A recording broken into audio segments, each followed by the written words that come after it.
somebody's about to shit on this movie. Yep. I know it. What's good? What's bracket? Let's do this. All right. Before we get this episode started, can we just acknowledge that we're keeping it spoiler free at the very beginning, and then we can go trash the movie or not trash the movie or say what our personal feelings are? That's fine. That's fair. Okay. I can give my personal feelings without spoiling it right away. Okay, cool. Because it's just I was gonna say it's just one of those things where it's like I understand that everyone feels very strongly about this, but like let's try and keep it. Just trying to keep it like keep it lax a little bit. Yeah. No, that's fine. Are we gonna give like a signal for like when we go like spoiler? I mean, we'll obviously say. Actually, no. Disregard this question. It's stupid because we're gonna say we're gonna go in the spoiler section. So, does anyone else have anything like else non-spoiler we want to talk about before we get into spoilers, and then just go with that? Yep. Okay. All right. Like we feel. I'm ready. Oh, I gotta get my notes out. My notes and my script out. I ordered Chinese, so at some point I'm gonna walk outside and get Chinese food. I'm fucking hungry. You know what, Peach? You know what's crazy, Paul? The fact that that I'm actually going to edit these YouTube videos so people are going to see your bullshit. Because I feel like the big reason why you weren't editing, because you were like, nah, these niggas know I'm bullshit. I'm going to keep that bullshit in there. You want them to see me in my raw. Oh my God. All right. Well, welcome to a lovely episode of Between You and Me. I'm Michael, and I have my co-hosts here, the very lovely Elijah Brown. Oh, thank you. You're going to make a real nigga blush. You can't see it, but it's happening. Our very special friend, Marc Dixon. I'm just special? That's not even always a compliment. You're not the special, okay? And then, of course, thank you. Last but certainly not least, Paul Robinson. Are we sure about certainly? Certainly, Mark. We have to be professional. not you certainly don't think all of your coworkers are certainly not least, but you don't mean like possibly not least, mayhap, questionably not least, possibly. All right, anyway, it's all right. Back on track. Today we are discussing a very, very special movie. It's called Blindspotting. Came out 2018, if I recall correctly. Yeah. And we're just gonna talk about what happened and how we feel about it. So, who wants to kick us off? Elijah, you picked the movie out for us. You picked the damn movie. I did. Before you kick it off, Elijah, just as a note for the audience, this first conversation is going to be completely spoiler free. We're just going to give like our general thoughts without any like serious plot, and then like towards the end we'll go into spoilers, but we'll let you guys know when we get to that part. Okay. All right. Yeah. So Blindspotting. This actually, I came across a clip of this movie on Instagram. This is when George Floyd was notoriously murdered by that cop, and there was actually the end clip of the movie that I saw on Instagram. I forget who shared it. It was a celebrity. And then I was like, yo, like, this nigga's spitting bars. I'm not going to get into what happened in the clip, but so that ultimately made me, because niggas don't, they put some, but they don't know, they don't tell you where it's from, so I had to go into the comments and like soul search for the name of this movie. The deep dive. Oh my God, I had a deep dive. And then someone said, oh, this movie is called Blindspotting. So then went on Amazon. It's on Amazon and Hulu if you care to watch it. Went on Amazon and watched it, and like literally like the first 15 minutes, I'm like texting the group chat. I'm like, yo, we gotta watch this movie because it's like it has to do like what's going on, not what's going on now, but it's like amplifying what's been going on over the course of Lord knows how long. So I felt like it was a perfect time to watch the movie and kind of discuss it. That's why I wanted to have everyone watch it. Oh yeah, just a quick thing, Elijah. I think they moved it off of Hulu now. It's on HBO. Oh shit. I think they just redid it, but you can get to HBO through Hulu, but whatever. That's bull jive. Yeah, they just move things around nowadays on streaming services and don't tell anybody. Yo, and it's like a cat and mouse, bro. Like, I'm just trying to watch this, bro. Like, what you doing to me, bro? Because I know you were talking about that in the group chat. Yeah. So, so the term blind spotting, at least how it's portrayed in the movie, is it's like a kind of colloquial term that essentially means that you're kind of not always aware of everything. It's specifically brought up when looking at the picture of like a white vase or the two black faces, or the black face and the two. Yeah, it's either way. Rubens vase, I believe.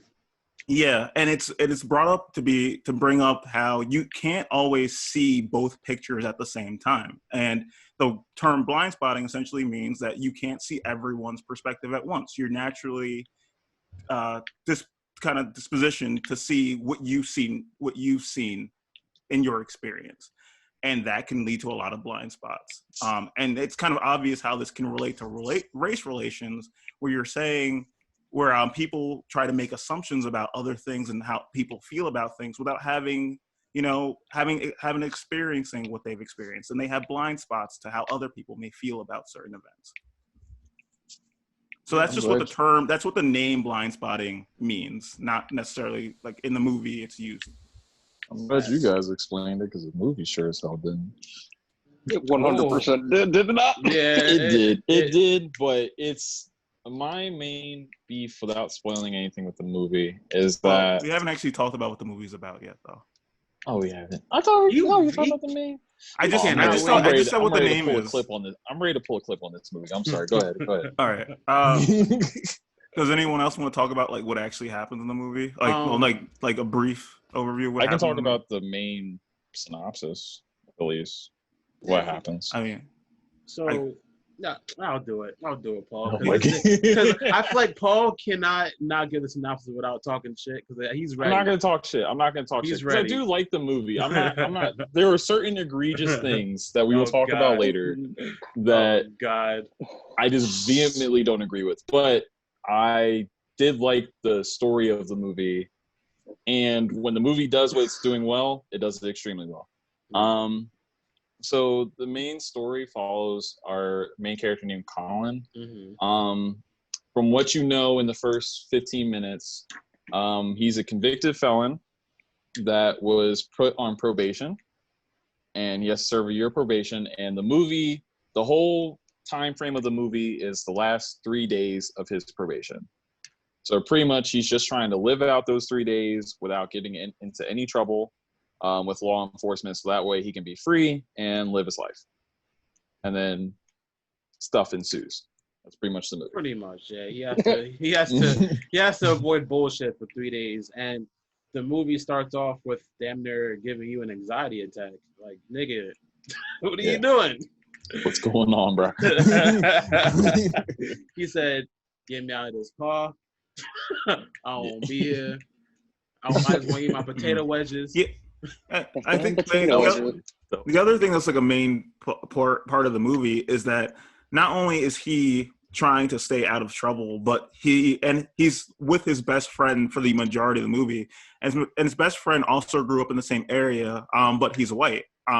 So there are a lot of differences in the way that they see the area that they're around, how they feel like they connect to the area. And his friend sometimes gets him into a lot of trouble that he's not able to see is problematic for a black man to be rather than a white man. 100%. And you kind of get that from the opening shot as well, because like there was like a dichotomy on the left side was like the hood part, and the right side was like the gentrification, the gentrified part. And that was interesting to look at. I thought that was a really good shot of the movie. And like we're only talking about like the first 15 minutes. This isn't like super deep into the movie. This is like how it introduces itself. And like that's the stuff that I really like, because the movie, first of all, you really get to know Oakland in this movie. Like I'm like damn, I didn't know this much about Oakland. But it's cool. You get to really feel where the characters are at, like how the environment kind of affects them on a day-to-day basis. And like seeing how they deal with gentrification, like as far as like and a couple other like obviously like police race relations as well. And I like that, you know, these guys, you know, especially the friend, I feel like his battle, I didn't think this movie was going to go into that, because I'm like, that's already kind of like a touchy subject, because when you're talking about like white people from the hood, it's interesting because yes, they did grow up in that environment, but they still have to respect that they're not being actively persecuted in the same way that Black people are from that environment, but they did grow up in it. So they do have to deal with being from like a lower class environment. So like, you know, you see this main character go through this struggle. You see the friend go through this struggle where, yes, he's from this environment, but people are confusing him of being like a hipster, you know, from being from the gentrification side. And he's not with that shit, like, at all. So, like, you see him deal with that, and that obviously gets him into some trouble. But then you have our main character, Colin, who's like, dude, like, yeah, like, that shit's annoying, but, like, look at the shit I deal with. Like, they don't confuse me with anything except for this negative stereotype, you know? And, yeah, like, that, like, seeing those conversations happen, because a lot of movies don't do that. Like, I'm not a fan of giving equal lighting to both sides, because I feel like some stories need to be told, and I don't think you should be covering one story up for the other. But the fact that the movie handled that conversation at least well, in my opinion, I felt it was interesting to see in that type of film, because I wasn't thinking that movie was going to go there at all. Yeah, I definitely agree. It's very interesting seeing a movie that tackles both ends of the spectrum as far as that goes. And like you said, it brings up that, yes, one person they both have their own problems, but that doesn't mean that their problems are like of the same scale or caliber. You know, they're both very real and they both suck, but that doesn't mean that they're like, you know, like they're better problems to have than other ones in certain situations. Yeah. And the movie really points that out, I think, very well.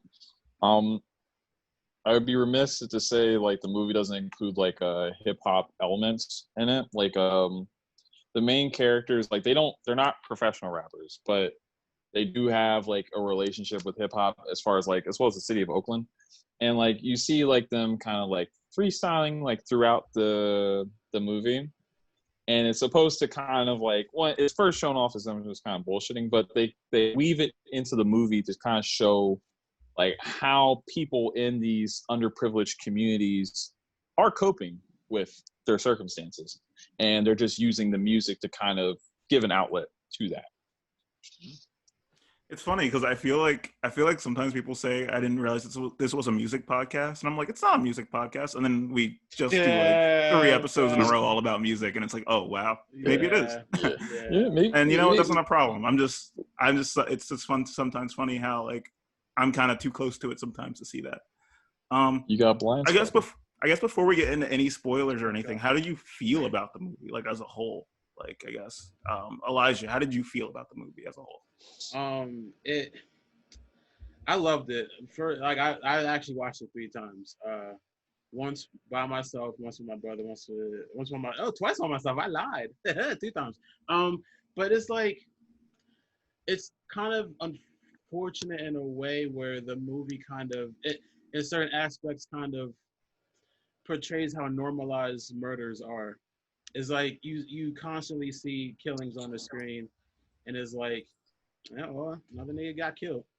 And like, I don't want to go into spoilers, but it's like a minor spoiler. But it was a part in the movie where they walked past the guy that got murked, like where he got killed at, and they walked past it. They didn't like look at it. They didn't take the time to like kind of see what happened. They just kept walking because it's so normalized, and like, and that's what's unfortunate is like we are kind of numb to everything that's going on in the world. Yep.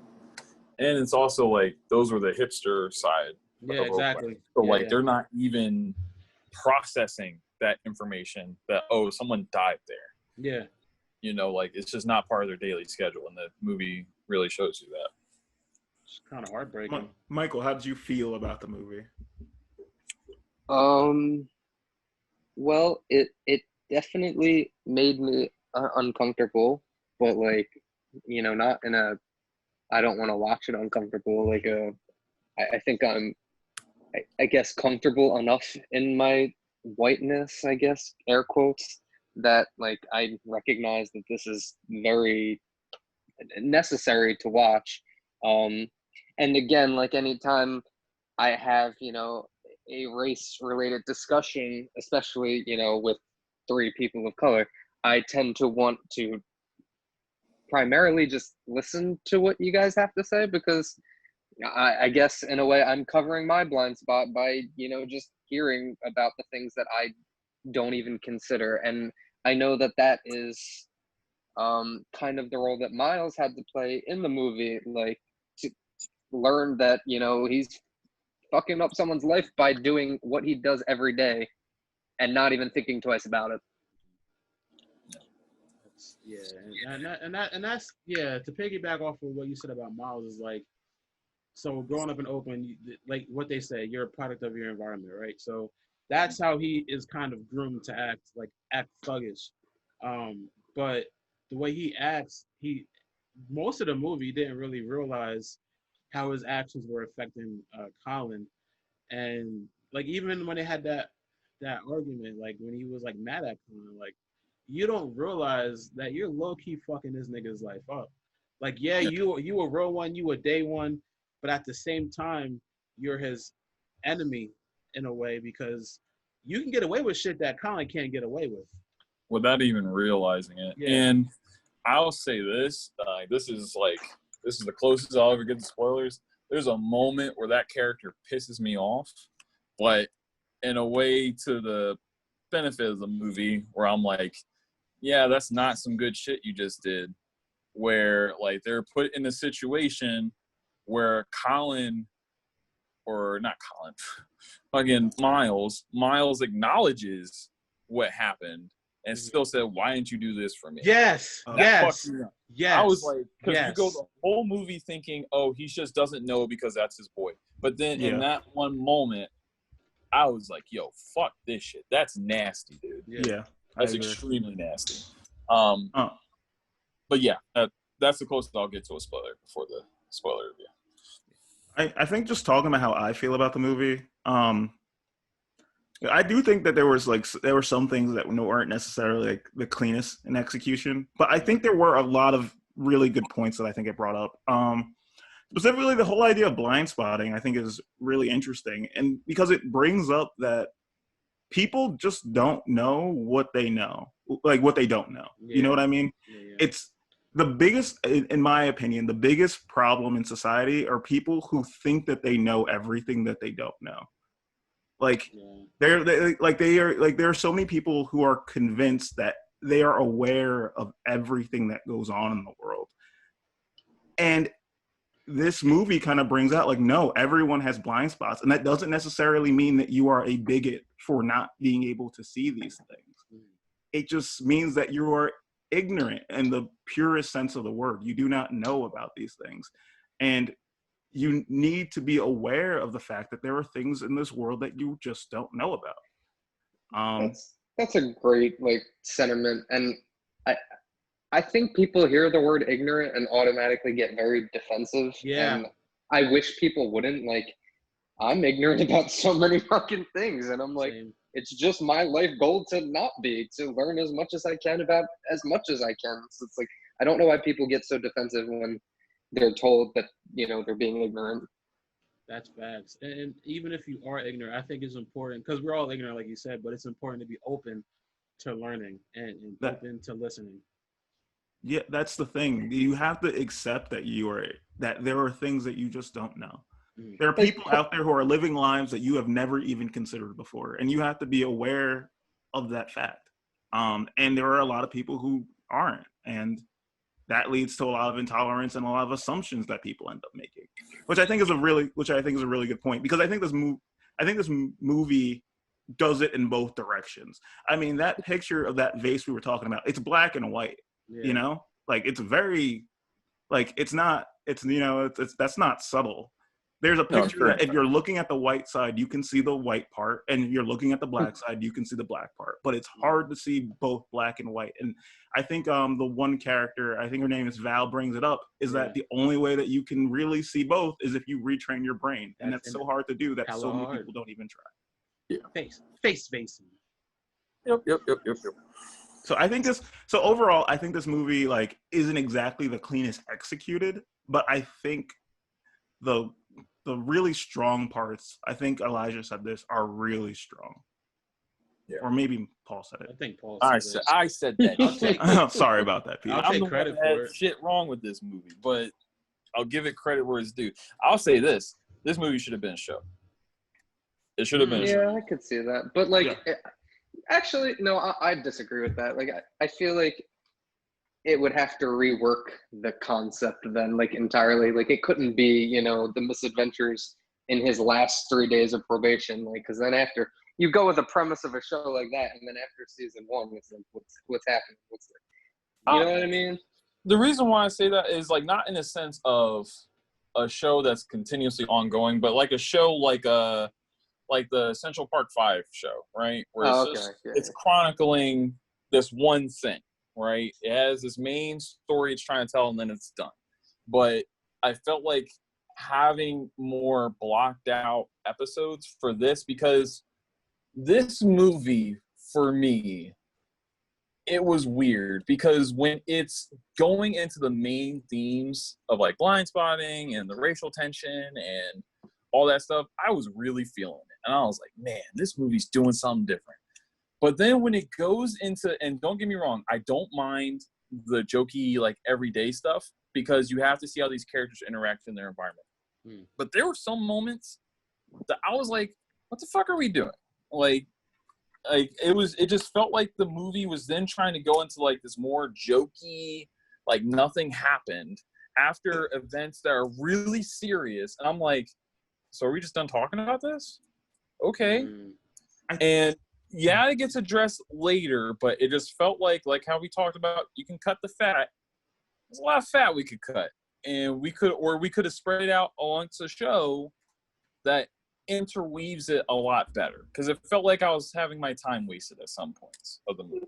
You know, like, I understand your sentiment there, and I can see clearly how you feel that way. I don't particularly agree, because I'm thinking but that's life. Like, life is beautiful, and it's tragic, and it's funny, and it's sad, and it can be all of those things in like 45 minutes. Yeah, so it's like, so they just naturally spaced it. That's how I saw it. Like, it seemed like a natural, spacing out of events. Weirdly enough, the movie is, at least if I Google it really quickly, is labeled as a comedy first, which is interesting. Yeah, and that's what I'm saying. Like, with the subject matter, because I had to look that up too. I was like, man, they're like, this is like trying to be really funny, and like, don't get me wrong, I want to be dark and grim, and like, I can explain myself better in this spoilers. So maybe we just need to go to the spoilers, so that way I can actually explain. Well, Elijah, do you have anything else you want to add before we get into more spoiler stuff? Yeah, I was just going to say, like, I'm with Michael, where I see where Paul's coming from, where it almost feels like they glossed over that major event that happened. But it's like, okay, so Colin was like, it happened, but he was externally trying to portray like, I'm not affected, but he was having night terrors from it, so he was fucked up. So like, they were like slowly boiling it into where we're like, so like, they glossed over, but they didn't gloss over it, kind of thing. Yeah, like, it gets addressed. It does get addressed. So I'm not gonna say like they just don't talk about it again. It just feels like you wanted more. Yeah, I wanted a little more about like the mental state stuff that was going on, and I wanted more conversations about it. Like, I was very surprised that there wasn't more conversations about what happened to him, because I'm not gonna lie, I feared for this nigga's life several times.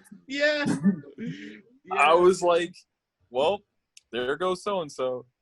Yeah. And it got, and don't get me wrong, like, I'm glad the movie didn't do what I thought it was going to do, but I was just surprised that the people closer to him weren't talking to him more about it, because he does tell them. He does bring it up. It's not like he's keeping it to himself, because then I would be like, oh, well, that's his fault. He's keeping it to himself. He does talk about it. So I'm surprised that this isn't like being brought up. I'm like, dude, he just witnessed this shit firsthand. Like, right there. This isn't over a screen. He was there. That was. I'm surprised. I'm surprised that wasn't. You know what I thought was gonna happen? I thought. Oh, that's a super spoiler. Are we crossing over? Yeah, I think we need to get like last second stuff, and then like. This is it. I don't want to spoil anything. So personally, I feel like the good stuff in this movie is good enough that I would recommend the movie. Yeah. Although you have to admit, there are some things that it's a very uncomfortable movie to watch, but the good stuff is really good and really important, I'd say. Yeah. So I would recommend it personally. Bro, I agree with Mark. Almost had a heart attack, bro. I agree with Mark. I don't think and yes, I'm using language that's very like, that comes off as like, I don't fuck with this movie. I do like it. It's just like, there's just choices that I saw that I particularly really didn't like, but that doesn't stop me from watching this movie. I watched this movie this morning. It did something, so it's doing something right. So I recommend it because people might have different reactions than me, but I still recommend this movie. I think it's fine. And it gets us talking, which is very important. Exactly. Yeah. So I'm fine with that. We crossing it? We ready to spoiler it up? AI in this bitch.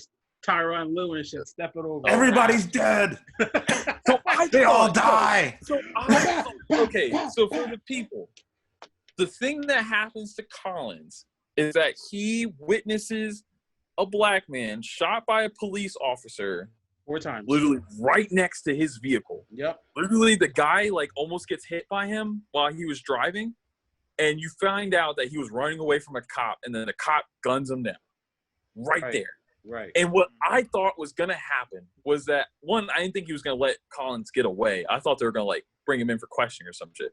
I thought that the next day they were going to change the story to frame him on some Queen and Slim shit. Or, like, have some, like, weird, like, thing where if he's around, like, cops would just be weird around him. You know what I mean? It's like a small community. It's kind of funny because if you watch the trailer for the movie, he dies in the you see the shooting happen in the trailer, and the way the trailer is cut, it honestly sounds like exactly what you're saying. It sounds like exactly what you said is going to happen, which is why when I watched the movie, I was completely surprised that they just let him go. Yeah. I was shocked because I thought the movie was all going to be about him trying to get out for being under the wraps for the murder charge, and it wasn't. It had nothing to do with it at the end. It had nothing to do with it. They kind of like they didn't gloss over it, but like it didn't play as big as a role as I thought it would until the end, which completely blindsided me. Another blind spotting, but and like the movie was playing around with that idea. Like it was weird. Like there was a couple times where like the argument between Collins and Miles, I thought when Collins walked away, I was like, wait a minute, he has the fucking gun on him. He's walking. Oh no, fuck! And then they showed the police officer, so I was like, shit, they're gonna kill him because he has the gun. And then because it was around the 15-minute mark of like the movie being over, so I'm like, this movie's done. It's a wrap. Like I already fucking saw it. Colin, bye. Like they didn't. They just kept teasing it. I was like, why do they keep teasing this if they're not going to do it? Like, it felt weird. Was there anything else that you guys liked about the movie? Like, now that we can talk about, like, specific things that happened. When you talked about the part where he saw the murder, that's, like, to Michael's point earlier where he was like, life could be happy, sad, up and down, all in a span of 45 minutes. Because, like, so he's taken his work vehicle home, right? And then he witnesses this murder. Officer's like, yo, get the fuck out of here. Go. So then, so Collins has to drive back home. Mind you, he has 11 p.m. curfew. So he has to drive back home, try to process what the fuck he saw. Meanwhile, he's got to drive and not crash and anything. You saw him swerve. Then he gets back to the John, and then the person that oversees his floor is like, yo, it's 11:09. I need a verbal confirmation, but he's still trying to process what the fuck's happening. So he has to deal with watching that murder and still like be a regular civilian. That's gotta fuck you up. Oh yeah, of course. 100%. I'm gonna say this. I ain't care for the rapping. I think Michael has some things to say about that. When you were saying, that was the clip that got you, Elijah, I can see how that got you. I like the rap. Like, here's the thing. The rapping was good, right? But the way it was used in the movie, I did not care for. Because at first, when it was brought up as them just bullshitting, and they just freestyle around each other, I was like, oh, that's cute. I believe it. Like, I believe that shit. We do that shit. So, like, it was fine. But the movie kept upping the rapping. And it was supposed to be taken more seriously in the eyes of the movie. And then when it got to the end, when old boy runs into the police officer that he saw kill somebody, and he decided to spit a whole 32 at his ass instead of just like having a normal conversation, I was like, the fuck is happening? If I was this officer, I would be like, yo, I'm fucking terrified of this guy. He's fucking rapping. Yeah, like, to be honest, yeah, I would honestly be like, holy shit, like, fucking Rumpelstiltskin showed up. Yo, who is this? I like read that moment as like all of that conflict, all of those night terrors, those things that were like haunting him. It was just like his inner monologue kind of going on, but like for us to hear. But I'm kind of like, I kind of wish this is real time. The cop didn't hear it either, or because it rubbed me the wrong way. I don't know, but like technically it was fine, you know. But like again, I just don't like hearing like music like that, you know, while I'm watching something like a movie. I don't know. I can't get behind it. And I was telling Mark, like, I was telling him like that, you know, it's the same thing with singing. Like I don't like hearing just regular sing-songy, because like the way it is in musical theater is not the way you hear a song like on the radio. It's always like over the top, and I don't know, I guess just the way they're trained is a lot better. But like now it's crossing over with rap too, and I'm like, I can't fucking stand this. Now, was it the Collins? Because you talking about Daveed Diggs, aka George Washington, aka Lafayette. AKA, he wasn't George Washington. He was Thomas Jefferson, Elijah. Yeah, I was to say he was not. AKA Thomas Jefferson. Thomas motherfucking Jefferson. Nah. I hear you. Yeah, it just felt. Yeah. I feel like the cop at the end was crying when he was like spitting verses at him, just because he was like, "What is happening? Is this man speaking in tongues right now?" Yeah. Like, what is rap? What I do think, what I will say, I think is a really good thing, interesting thing the movie did. Also, is that it kind of speaks towards like younger generations normalizing this as well. Yeah. I mean, there's like the one part where he goes to his mom's and he sees like all this, like the video game that's just like constantly like shooting. But there's also like the part where Miles's son like puts his hands up and says, "Don't shoot, don't shoot," and you're just thinking to yourself like this kid has like this mentality about it. Like this is a joke to him. Like this is just like a regular day. Yeah. You know, like that scene shook me. I'm not gonna lie, I wasn't ready for that scene. I was like, what the fuck? This movie. And that's the thing, when the movie does stuff like that, I'm like, oh my God, that's so good. But then it like, and there's other moments too where like the movie likes to be Spike Lee, where like it'll just show you a bunch of like historical stuff around Oakland for no reason. We're not even there, but we're here now. Mm-hmm. Like it does little stuff like that like annoyed me. Also, I have to say this right now. Why did this movie fucking bite off of Ant-Man? Why did that movie do that? It was. Can you explain? Yeah, I'm about to say, yeah. Yeah, okay. For those who don't know the reference. So, in Ant-Man, a Marvel movie, there is a scene where a character tries to retell events, but... Oh, it did do that. Mm. Yeah, and when the flashback happens, he does the voices for everybody, so that way it's funny. They do this bit unapologetically. Literally the exact same bit they do. Yeah, I was like, wow, we're going here. And like that didn't throw me, like it threw me, like I was laughing when I saw it because I'm like, wow, we're just doing this. But that wasn't like crazy for me. What was kind of crazy for me, and I don't know how I feel about this yet. Like I know in the moment I was kind of like, what the fuck? So the whole movie, we have not really seen why Colin was convicted. We knew he served time, but like they were kind of teasing what he did like throughout the movie. Yeah. But this flashback scene was finally showing like exactly what happened. So pretty much what happened was, I guess he was working at a bar as like a bouncer. Shit was fucking hilarious. Him and Miles. And so this drunk white guy, like comes out of the bar. He has like this fucking volcano margarita. It's called a Scorpion Bowl. a scorpion bowl, which is pretty much just a drink with fire on it. Yeah. So Collins tells the guy, like, yo, you can't bring that outside. You have to keep the drinks inside. And the white dude's just like, oh, what fucking ever, and pushes him. And then Collins just fucking loses his shit and pushes him on the ground and then stomps him the fuck out with Miles to the point where the guy catches on fire from his drink. And they still beat the shit out of him. Dude. The part about that that's really weird to me is that, like, it doesn't really seem like Miles's character with the rest of the movie. Like, I guess there is that part of him that's like kind of like a dog, like kind of like he's kind of on a leash because he's on probation and everything. So he's like constantly trying to look out for stuff.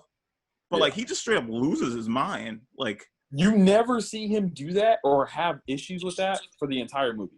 Yeah. Except for the last scene where he's like. It totally makes sense from coming from Miles because he's shown to be the hothead. He's shown to be the one that hates hipsters the most. Like, he hates hipsters. So, like, it would make sense that he does that stuff. But Colin started it. He started that shit. I mean, the guy started it when he pushed him, but, like, he fucking, like, saw that shit through.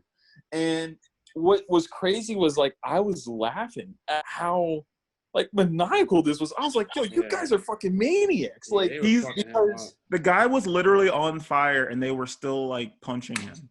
Yeah, dude, Collins was on fire and he was still punching him. His jacket was on fire and he was beating his ass like Johnny Storm. I was like, what the fuck? Like, there was like a random white dude kicking him. I'm like, who are you? Yeah, it was. I was like, you know what? I can see why your ass got locked up because you beat the shit out of this guy. Like, yo, Collins is low key like, he's one of those motherfuckers that is quiet. You probably shouldn't fuck with him. Mm-hmm. Yeah. And I feel like with the movie, what I didn't like about this scene, like, obviously I thought it was just ridiculous. I was like, okay, this is kind of absurd. But also I didn't like the framing of it because this whole movie has been building up Colin to be this big soft guy that's just in the wrong place at the wrong time, and he doesn't speak up for himself, so he's the one that takes the blame. But the way they do this scene, it just invalidates all that. It's just like, oh, fuck, no, yeah, you should have got locked up. Like, it just goes against the message of the movie. Like, I wish they made it more like Miles started that shit and that he was just, like, he's been the whole movie not stepping in or shit. Because after this, you don't see that in his character again. So it's like, if you're not going to show us as an actual problem throughout the movie, why bring it up this one time and then never address it again? You know, it's the craziest part about it is that I feel like it kind of comes across as though it's saying that, like, the probation system is actually good, because if I'm to believe that Collins was the type of person who was going to pop off at the seam from getting pushed by a guy outside of his club when he's a bouncer, mind you, which is like, exactly, you would expect that to happen. Then he goes to jail, and then he comes out, and suddenly, for the whole rest of the movie, he's a completely, like, chill, like, trying to stay out of trouble, just do his shit type of guy. It sounds like jail must have been a miracle worker for him. Like, at least, and I don't think that's what this movie's trying to say. Like, no, because his girlfriend tries to explain to him over and over that he hasn't changed, that he hasn't done anything different. So I'm expected to believe that this was him the entire time. Now it's just a freak incident. Maybe I just watched the movie like differently than you guys, but I didn't get that at all from that, like, whole interaction with that transpired. Because, like, one in my head, I'm like, the other guy told the story, like, so even though they, like, showed the actual actors depicting that scene, you're getting someone else's story about what happened. Sure. So I always felt like, again, that's another, like, blind spot thing. You don't actually know what happened because Colin didn't tell that story. He didn't say what happened. Like, yes, he kind of just agreed with the general idea of what happened, and Val confirmed it because she walked outside and saw the ending part, but, like, Colin never told what had happened that started that fight. It was the other dude. Secondly, I think that the whole point was to show how freaking ridiculous the situation was. It was like, yes, you didn't find out how he was convicted for the first half of the movie, and then it was like the throwaway line, hipsters are flammable. That's what actually happened to convict him doesn't matter. What matters was that he's a felon. The guy who was his person in the halfway house said, "You are now a convicted felon until proven otherwise. So prove otherwise all the time." Yeah. That was the purpose of the movie. Yeah. Yes, I agree though. I agree. I agree with what you're saying, but at the same time, I don't think the movie doesn't show him busting off, getting like that ever, at any point. Never. Well, literally, he gets to the point. He goes to the cop that the day after his probation's over. He goes to a cop who he saw murder somebody and spits bars at him. Exactly. So what could have possibly happened outside that would have done they were even his own boy coming at him and saying all this crap didn't get him like that. So there's been no indication of him being a hostile somebody who's going to fight somebody to the point that they're on fire. Well, at any point. I think you're looking at it too That's literally. the thing, he kept going. I don't know. I think there's also just how this because Michael said the way it was told. First of all, it was told as a joke at first because of how the character was telling it. So that's already on a wrong foot. And then so now you're in this situation when you're seeing this really extreme circumstance. They're gonna kill this guy. They use the phrase "I can't breathe" in that scene. That pissed me off because when I saw that, I was like, you can't tell this joke scenario using triggering words like those and then expect me to take this seriously. It just doesn't make sense. I'm like, all right, movie. This is that I think that one scene was a lot for me because at one point the movie wanted you to laugh at it because they were using the joke scenario with some scenario with some setup that was supposed to be funny.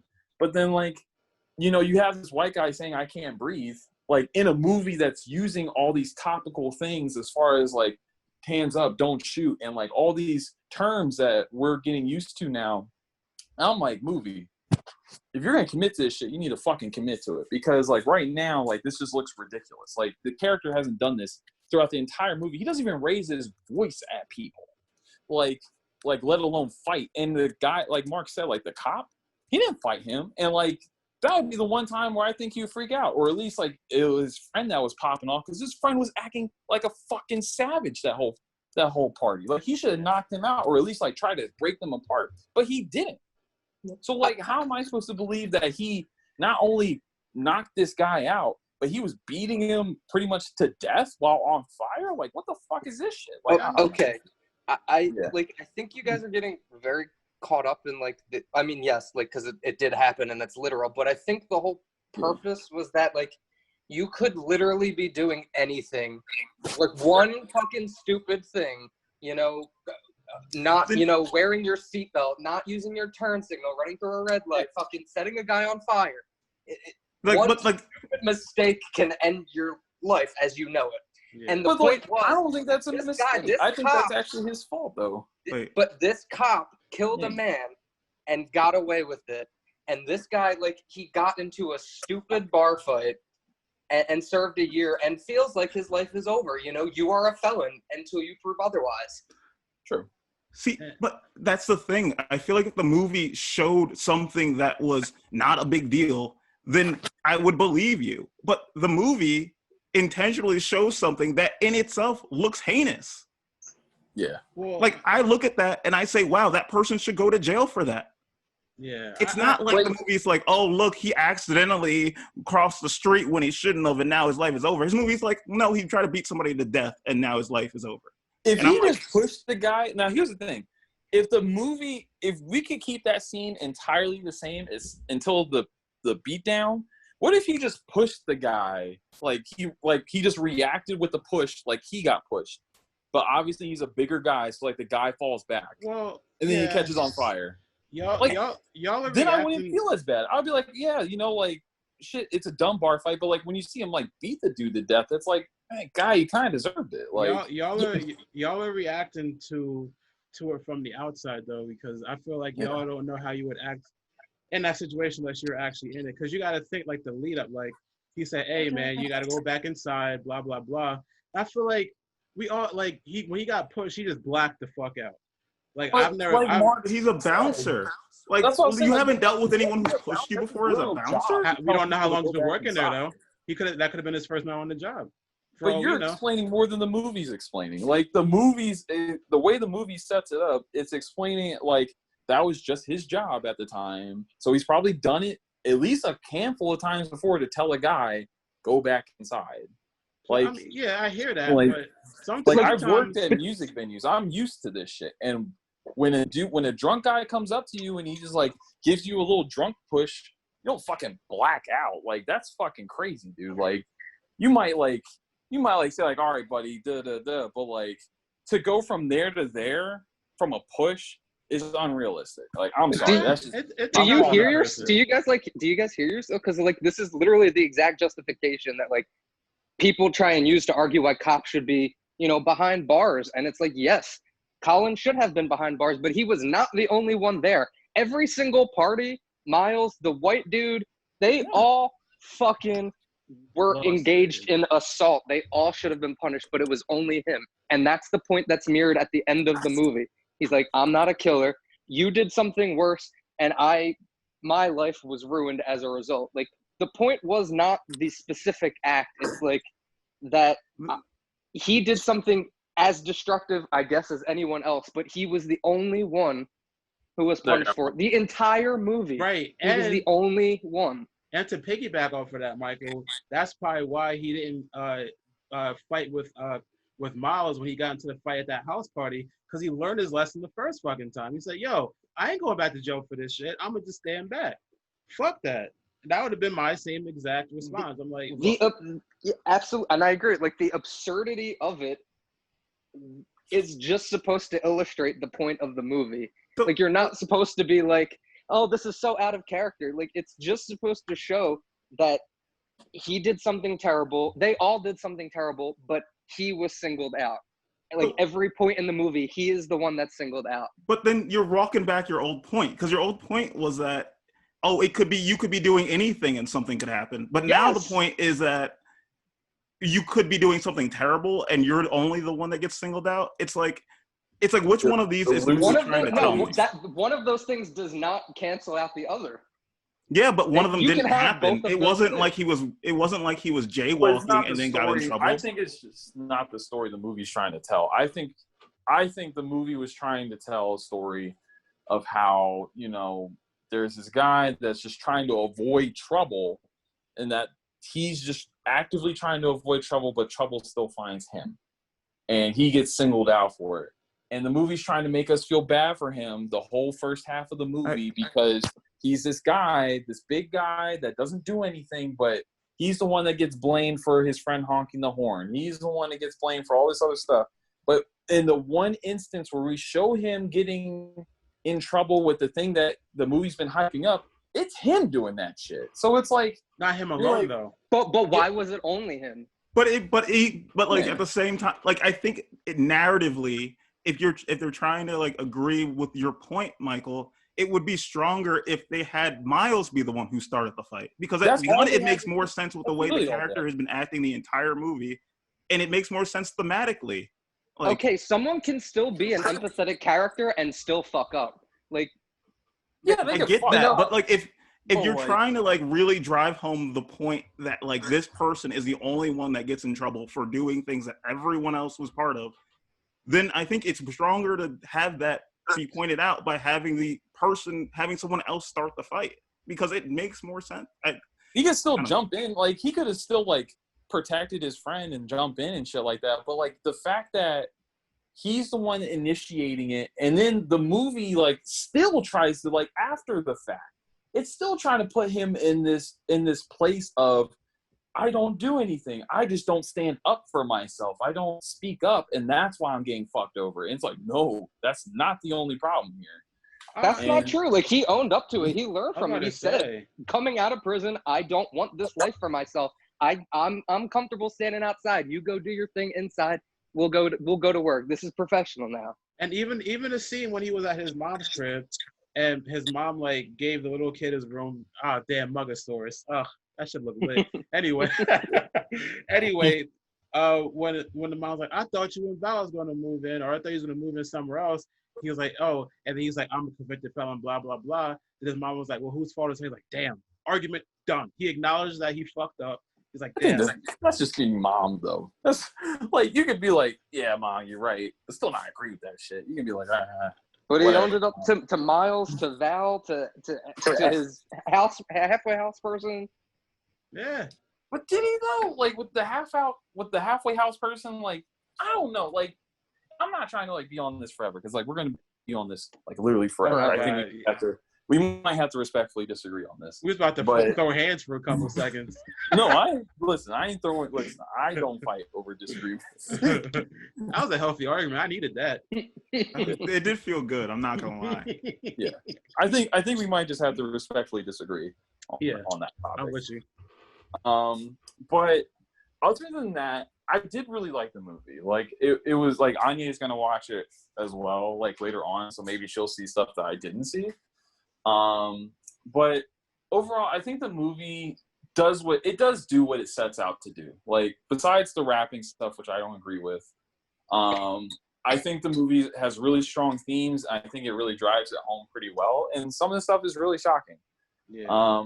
And it still manages to mix in like good like quality life stuff. Like, you know, like these people are talking to each other. I do appreciate that Miles actually talked to his girlfriend, because I thought he was going to go down some destructive route type shit where he just doesn't learn his fucking lesson. And I was like, man, that fucking sucks, dude. Like, but you need this shit. You need to fucking learn and listen. Miles needed to learn how to fucking listen, dude, because he did for a long time. I'm glad they brought the gun back. This movie brings back a lot of shit. That's why I think is also cool. The movie brings back a lot of shit. I thought that gun was going to be meaningless until they brought that shit back in. I was like, oh my God. I think the movie, you know what I think the movie also does really well is that it sits calm down, and like they do like the kind of the typical, like you have like an angel on one shoulder and a devil on the other shoulder with his ex-girlfriend Val and Miles. Yeah. But it doesn't necessarily paint either of them as right, because Miles gets him into a lot of trouble, but is ride or die and will be there for him. Yeah. And Val like is trying to like, you know, be like, hey, don't live in this lifestyle. But she's also trying to stifle his individuality at all. Trying to change him, yeah. Doing it from a distance. Yeah, she's like, ooh, why do you do all these things that people will like, you know, interpret as being like, why do you wear your hair like that? Why do you do all of these things? Yeah. And it's like, but that's who I am as a person. Why should I change who I am as a person to make everyone else feel comfortable? Yeah, watching Val and Colin interact was cringy because they start off so well. They'd like, oh, these niggas is in love. And then either Colin would say something or Val would say something, but the tension was just there immediately. Someone's like, fuck, bro. Like, I mean, that shit's real, though. Like, I mean, they broke up for a reason. I mean, 100%. And I like the two, like, perspectives that they, like, offered. Like, you know, Val kind of drove home the point that things are the way they are, so adapt to them to survive. And Miles is like, don't accept things the way they are. Be yourself and try and change the world. And like, yes, one's harder than the other, but like high risk, high reward. It's just a matter of personal preference. Some people do and they stifle their personality. I like that they all had to learn something. Like even like those two characters, like they had to change their frame of mind. Like Miles, like his whole like change the world thing. At a certain point, though, he's like, there was a lesson of learn to pick your battles, dude. Like, you don't need to brawl out with everyone that disagrees with you or says something off the cuff. Like, you have to be better than that, if not for you, but for the people around you. And like, I was surprised this movie did all that. I was like, wow, this movie got a lot of messages in that I really liked. And this is like a personal observation, but I did really love the way that they like drove home thematically what was happening through Val's like psychology class. I don't know. It just seemed like it just felt very natural, like a natural way to discuss themes explicitly. Yeah, I was gonna say, because normally when a movie is about to bring up its title, it's usually really cringy, you know, like roll credits. But I thought it was kind of clever the way they did it. Like it wasn't unexpected, but I think it was clever. I raised my eyebrow at it. I was like, okay, movie. I see what you did there, nigga. I see it. I get you. Overall, the movie was lit. The part that, like, there was two parts that were, like, cringy. The part where Collins was walking after the argument, and the cop was, like, behind him, like, profiling him. And he had, like, tucked the gun in. That shit, I don't think I was necessarily profiled. That shit was pointless. But say it, Elijah. That shit was pointless. Oh, I mean, shit, I was gonna personalize it, nigga. Oh wow. I think the movie didn't need it because the movie already shows that that's happening. So unless this is adding a new element to the story, it's pointless. I think it was more so a reminder that Colin had the gun. I think it was more so just like to drive. Like, is he gonna die now? Nah, he ain't dying. Yeah, because that's why like, he's either getting locked up or dying. And then when he called, this is what I thought. When he called Val, I thought he was calling from jail. Yeah. And that's why he was crying and shit. I was like, fuck. And that's why they ended the conversation like that, because he was like, fuck, I gotta go. I was like, damn, he's right back where he started. Wow, movie, I guess we are doing this. Yeah. I would have liked that. It's bad, but like it shows that like if you don't change your ways, like especially like with this whole thing with Miles, like he was changing towards the end, but it took a while for him to get there. And like that shit matters. And then Miles would have to deal with the repercussions of putting his friend back in jail. Like that's some crazy shit. It's not happy, but it's crazy. I mean, I guess the same way, like, you know, people don't change. Sometimes they do. And I mean, I guess like in that situation, Colin really hadn't changed because he did something stupid. He took his friend's gun and walked away. And, you know, like he very well could have ended up in the same situation. As I was trying to say before, Paul just assumed he knew what I was going to say and then cut me off and then took the conversation elsewhere. I said, oh, that's what we doing. that nigga cut me off and said nothing nowhere near what I was going to say. Anyway, I was just trying to say that something similar happened to me and my brother, but to like a way less extent, like 2 weeks ago. So I was chilling me and my brother were chilling on the porch, and we were just chatting it up because I ain't seen the nigga in like a month and a half. And you know, we live down the street from a police station. So like this cop car drives past, he looks at us. We're like, it's a cop car. And then like 5 minutes later, the same cop car drives past again. He looks at us. We're like, a little weird. It's okay. Maybe he got lost. 5 minutes later, same cop drives past, and we're like, all right, what the fuck is going on right now? And then you fast forward another 5 minutes, cop drives past again. Now, this time, when he drove past the fourth time, there's a pastor that lives next door to us, and he happens to be white. This time, the fourth time the cop drives past, he waves at us, and we're like, where was that at the other 3 times? When it was just 2 African Americans just chilling on the porch talking. Now a white man comes, and now you're like, oh, hi, how you doing? Oh, how you doing? Yeah. And then like we told the pastor's mom, and she was like about to start crying because she was like, that's just not right. And me and my brother was like, well, fuck, it is what it is, I guess. So it was like you said, it's like almost normalized. That's all I had to say. Monster got me feeling like a monster in my own town. Fast, low key, and I almost said face basin, Blindspotting. Because, like, I'm African American and I have dreads, but nigga, I have a bachelor's degree and I'm that nigga. But you ain't gonna know that. They don't care to know it. They don't care to know it, bro. Like, it doesn't matter. Not at all. Not at all. That's just crazy. Just a person. What you say? No, I was agreeing with Michael. Like, you shouldn't have to like list off your credentials, and that's the thing too. Like, I feel like we had a conversation about this a while ago where like it feels like you have to, as a person of color, you have to list off your whole resume just to validate that you should be persecuted.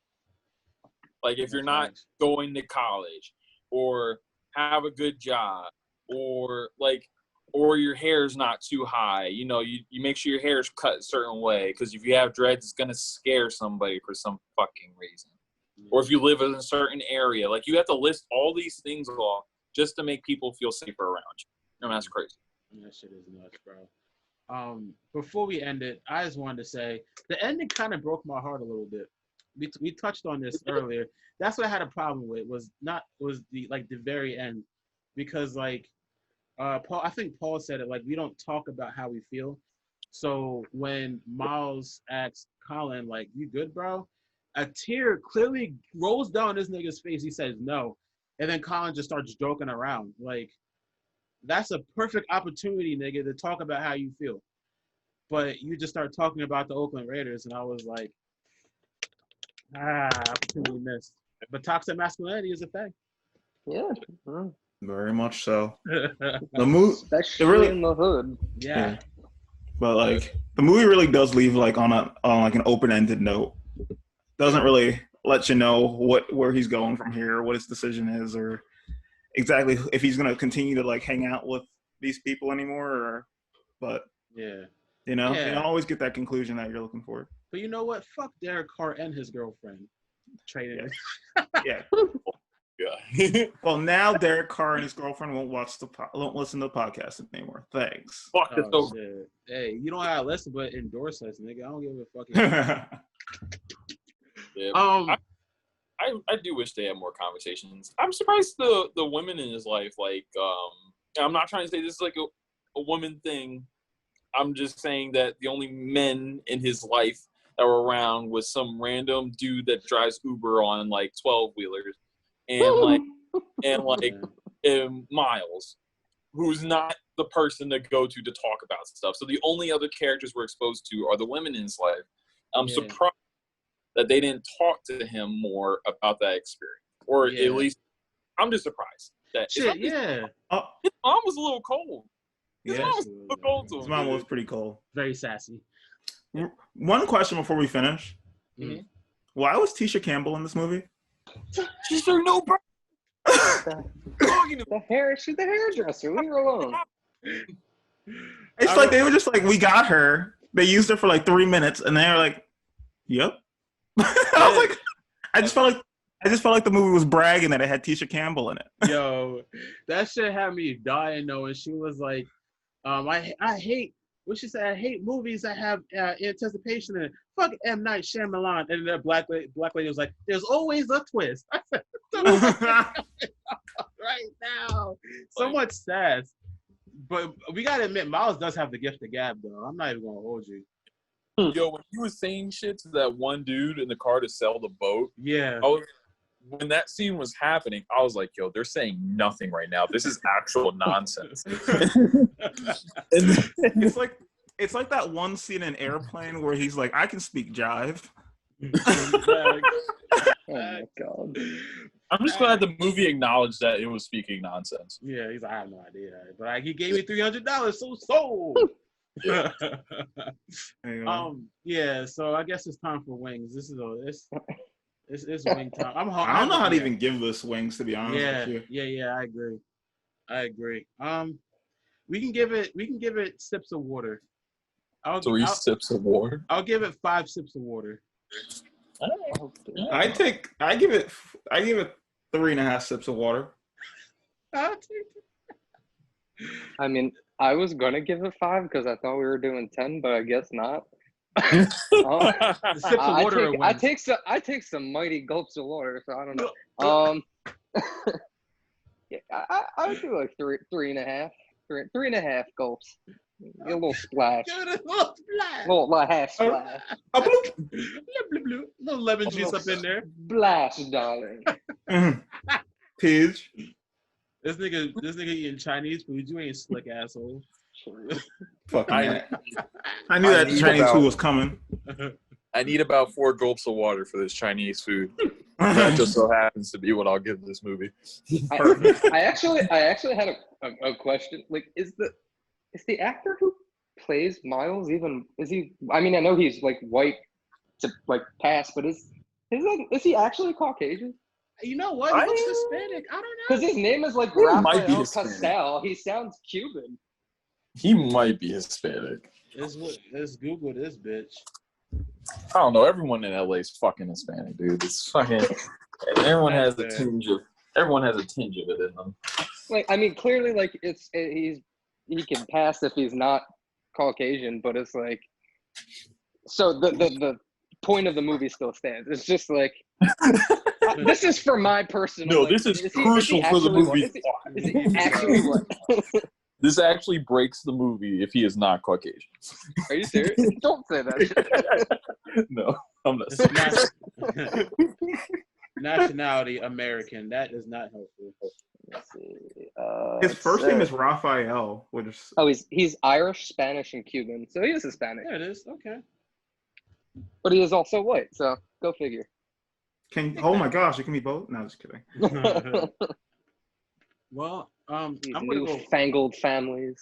Facts. All right. I haven't eaten all day, so I'm gonna go do this outro. Yeah, let's do that. Yeah, I'm not. I already got a head start. Yeah, fuck out. Shut the fuck up, Paul. That does it for another episode of Between You and Me. Thank you so much for listening. You are appreciated. If we sound like a little tired and angry at each other, this is our third episode we recorded in a row, so we're a little angry, a little aggravated. This just sounded like The View. Like, I sounded like fucking Joy Behar and Whoopi Goldberg going at it for a while. We were so sassy. Mark said, well, your point is counting your other point. I said, oh. No, the fuck is not. No, we come with the smoke, all right? It's our third episode. I was ready to pop off on something. God, that was crazy. You can listen to us on any streaming platform, whether it's Spotify or whatever you want to get your shit from. A YouTube video is coming out as well. We got to figure out what day it comes out, because we'll figure that out. That's just I just thought about it. I gotta edit 6 things. Yeah. What's coming up next? How can we plug that? What are we recording next? Do we have an idea already? Isn't next week the pizza thing and the quiz? What's the pizza? Yeah, but that means we all have to be like in the same spot for that. Can we make that happen? I don't want to plug it in the show if we can't all do it. Well, we should try to be at the same place on Sunday. Then is the idea, or Friday. I can do a Friday. Sunday would be preferable. I mean, if it doesn't run late, I can do Friday, but I still work in the morning, so.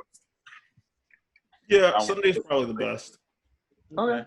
So then we can say, like, stay tuned. Next episode will be blah, blah, blah, blah. What's the pizza thing again? I kind of forgot. We have to try pizzas. Sure. We're going to do, like, a blind taste test of, like, the chains. Oh, that sounds great. I love it. Let's do it. But, are we saying that now? But you also have to, like, check in with Casey, too, because she wanted to be a part of it. Yep. Okay. Okay, we could say that at a later date then. I'll just advertise it on a social. Yeah. I have perfect. That I want you to watch eventually. That I think, and I'm gonna put my money on it. I think this is the best starter anime for any newcomer. Oh my god! Totally. All right. Well, I'll watch an hour and a half and have a lot of opinions. You get it, Peach? Because that's what you do. Yeah, that's my goal. And I if you watch don't have half opinions, of something and come with results. Okay. I'm just messing. Anyway, are we done? Because I have to go to the bathroom. Oh, almost. And I'm so hungry. I'm starving. I want to see through to the end. Yeah. Okay. Yeah. Follow us on our YouTube fan page. No, not YouTube. Facebook fan page. Between You and Me. Follow us on the Twitter at Between You and Me 2, like the poo. Follow us on Instagram at Between You and Me Official. And that's it, niggas. I'm hungry. Mark got to pee. Michael hungry. Paul eating Chinese already because he's a dick. It's like, nah, I love what an asshole. I plan ahead. Goodbye. Bye. Peace out, Girl Scouts. Toodles.